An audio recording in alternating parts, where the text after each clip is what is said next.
al final, más tarde o más temprano, va a optar por una iglesia más histórica, sea de repente bautista, presbiteriano, luterano o anglicano, pero lo más seguro es que pegue un salto porque el conocimiento le va a mostrar esa necesidad, ¿no? O sea, es insostenible una vez que se empieza a estudiar de forma seria ser pentecostal.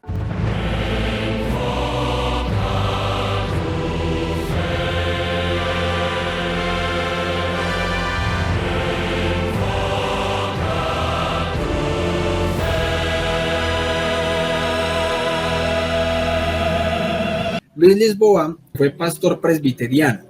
Eso es una denominación protestante. Ya vamos a tocar un poquito de esto, porque resulta que hay gente que todavía no comprende bien el mundo del protestantismo dentro de la Iglesia Católica. Es decir, hay muchos católicos que todavía hacen una distinción y una separación y dicen católicos y cristianos, como si nosotros los católicos no fuéramos cristianos.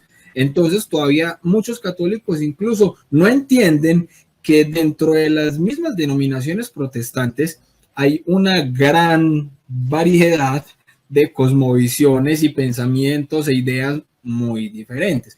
Entonces, para ponerlos en contexto, podemos decir que dentro del mundo protestante hay una división, o sea, hay muchas divisiones, pero hay una división, podemos decir, importante, que es protestantes históricos e evangélicos, ¿no? O evangelicalismo.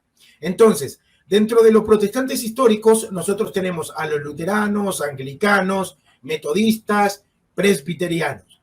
Por otro lado, nosotros tenemos al evangelicalismo, que podríamos tener allí a los pentecostales, bautistas, otras denominaciones que se forman más bien en Estados Unidos a partir de por allá los alrededores de el 1900. Entonces, es importante entender esas divisiones porque en esta división podemos decir que hay una gran diferencia de pensamiento, ¿no? Incluso se va a ver de forma diferente al catolicismo. Los protestantes históricos ven al catolicismo de una manera, los evangélicos ven al catolicismo de otra. Entonces, hay que más o menos entender esta diferencia, ¿no? Bueno, yo al comienzo puedo decir que fui evangélico porque me formé dentro de una iglesia pentecostal. Fui también pastor pentecostal, pero con el tiempo mis estudios teológicos me llevaron a aceptar la fe protestante histórica. Hay cierta lógica detrás. ¿Por qué? Porque el protestantismo histórico tiene mucho del catolicismo. De hecho, la mayoría de los protestantes históricos aceptan hasta el cuarto o octavo concilio en algunos casos, ecuménicos, ¿no? Estos concilios que se dieron antes del siglo VIII. Entonces, todo me llevó a ir aceptando la historicidad de la iglesia, ¿no? Todo me llevó a ir aceptando la ortodoxia de la iglesia histórica. Y el primer paso era justamente optar por el protestantismo histórico. Por supuesto, es muy difícil saltar del evangelicalismo al catolicismo, ya que son, podemos decir, cosas muy diferentes. Pero dentro del mundo protestante, aunque hay diferencias, pegar un salto del evangelicalismo al protestantismo histórico no sería tan ilógico, ya empezando por el punto de que Lutero fue el que hizo la reforma, entre comillas, ¿no?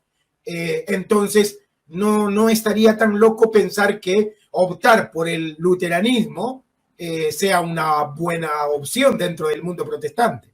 Claro que sí, mi hermano, totalmente. Y sí, es lo que dices, me parece muy, muy acertado precisamente en ese sentido de que el pentecostal vive quizás un poco la fe más desde el punto emocional y toda la cuestión de la unción, los dones, los milagros, todo esto, pero uno ve que, por ejemplo, hay denominaciones más históricas que se van más al tema de la profundidad dentro del tema del estudio y todo esto. ¿O estoy equivocado, hombre Luis?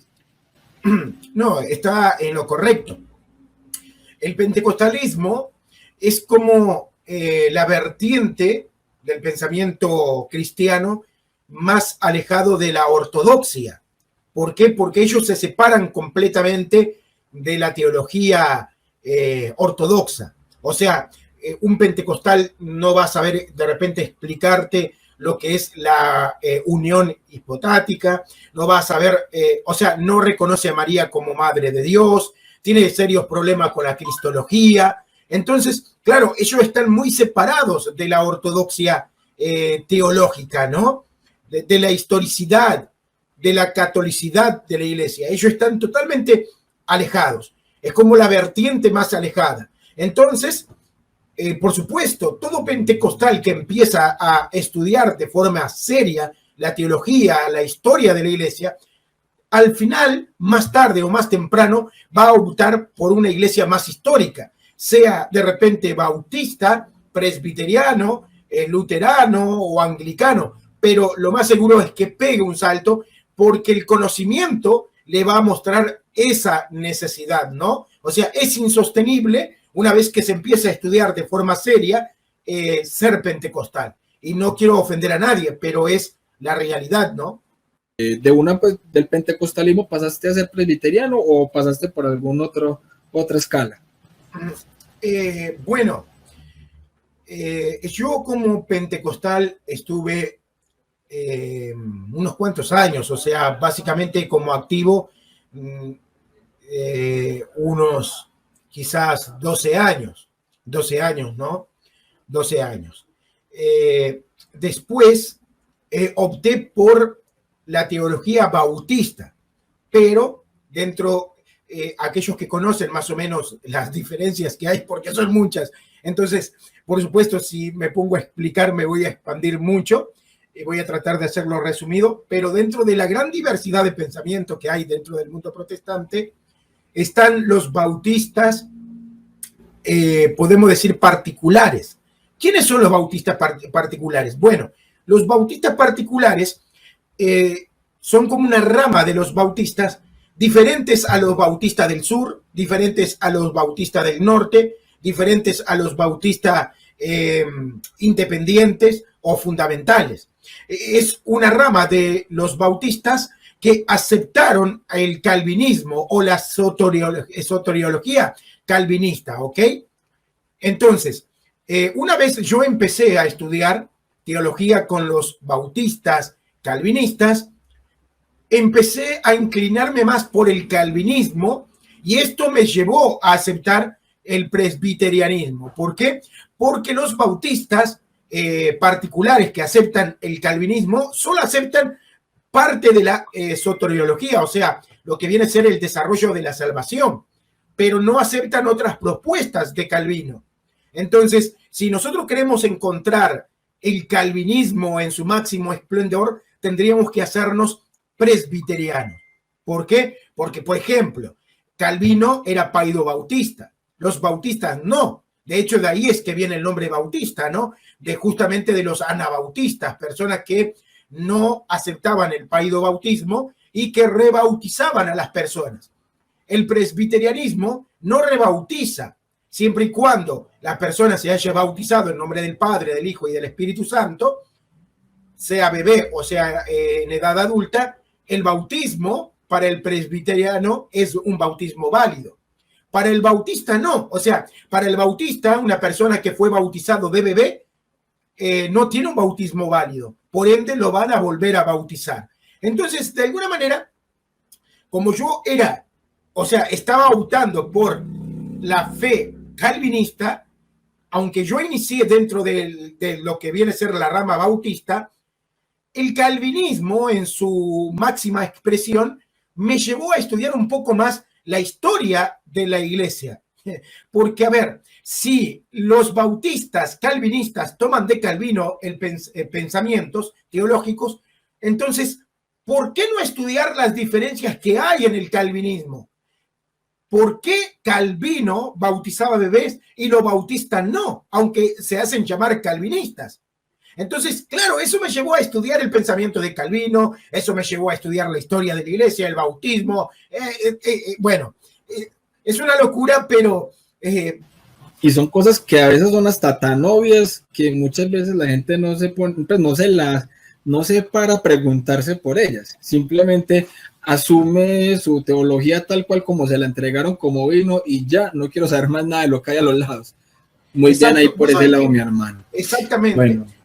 Una réplica que siempre me hacen los protestantes es: Luis, vos fuiste un saltamonte, ¿no? Claro, porque fui pentecostal, fui casi que bautista, después presbiteriano, ahora soy católico. Entonces me reclaman o me dicen, tratan de apelar a esos cambios que yo tuve. Y algunos me dicen: Luis, vos vas a terminar musulmán, vos vas a terminar siendo un ateo, etcétera. Un montón de cosas. Hasta budista me dicen que voy a terminar.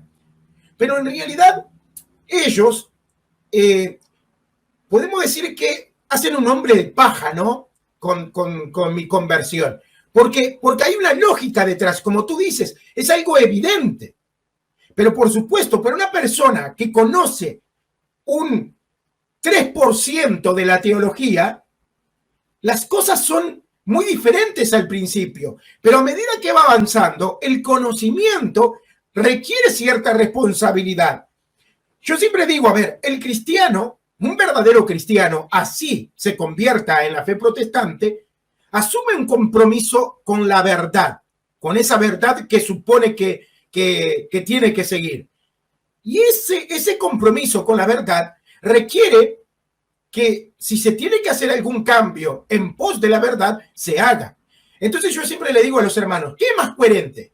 Que yo diga, voy a ser pentecostal hasta la muerte para no ser llamado un saltamonte, aunque reconozca que estoy equivocado, o en pos de la verdad, pego todos los saltos que tenga que pegar, siempre y cuando eso me lleve a una mejor definición, vivencia y comprensión de la verdad. ¿Qué es lo más lógico? Totalmente, hombre Luis, es que fíjate que eso que estás diciendo es una línea completamente lógica.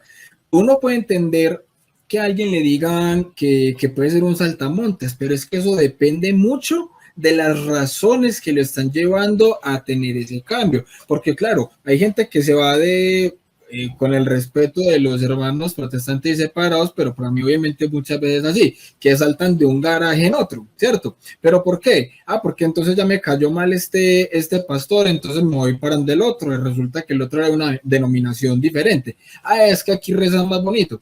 Es que allí en el otro entonces había una agrupación de música que cantaba más bonito. Entonces, son razones emocionales, no de fondo y no con profundidad, pero cuando las razones son intelectuales, abrazando una verdad, una honestidad intelectual y que me está conduciendo, yo me tengo que dejar guiar por la verdad. Si yo no me dejo guiar por la verdad, pues estoy en la mentira. Muchas veces tratan de subjetivizar el tema y dicen, la persona no tiene convicciones firmes, porque si hubiera tenido convicciones, no hubiera pegado esos saltos.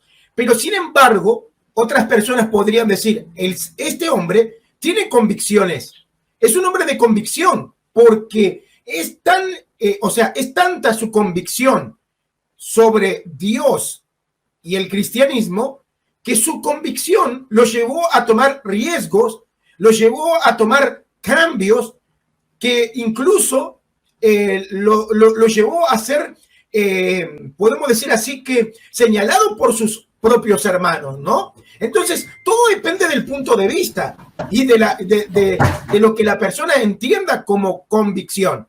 Y no podemos confundir convicción con terquedad.